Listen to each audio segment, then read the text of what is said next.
বন্ধুরা, আজকে আমি ঘরে পনির তৈরি করছি।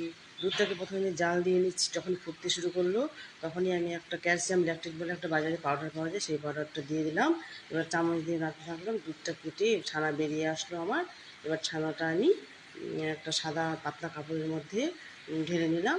এবার কাপড়টা থেকে জলটা ঝরিয়ে নিয়ে একটু ঠান্ডা জলের মধ্যে আবার ওই ছানাটা আমি রেখে দিলাম। ঠান্ডা জলের মধ্যে রেখে দিলাম, ঠান্ডা জলে 5 মিনিট ধরে রেখে দিলাম।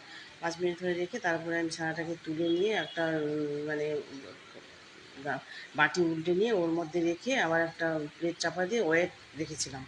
রেখে এই যে আমি কিছুক্ষণ করে তুলে নিচ্ছি, আধা ঘন্টা পর আমার প্রায় ছানাটা রেডি হয়ে গেছে। এরকম এরকম সাইজের হয়েছে। এবার আমি টিফিন বাটিতে রেখে এটাকে আমি ফ্রিজে দিয়ে দেবো।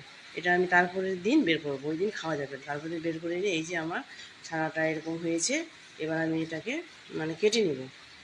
পনির কেটে নিচ্ছি। এই যে আমার পনির প্রায় রেডি। এই ঘরের পনির খুব সুন্দর খেতে।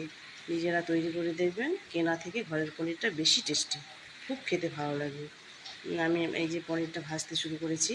হলুদ লবণ দিয়ে হালকাভাবে ভেজে নিয়ে একটু উষ্ণ জলের মধ্যে দিয়ে দিব। তাহলে পনিরটা খুব নরম হয়, শক্ত হবে না। এবার আমি আলু পনির দিয়ে একটা তরকারি রান্না করে নিয়েছি। বন্ধুরা, আপনারাও করে দেখতে পারেন এভাবে।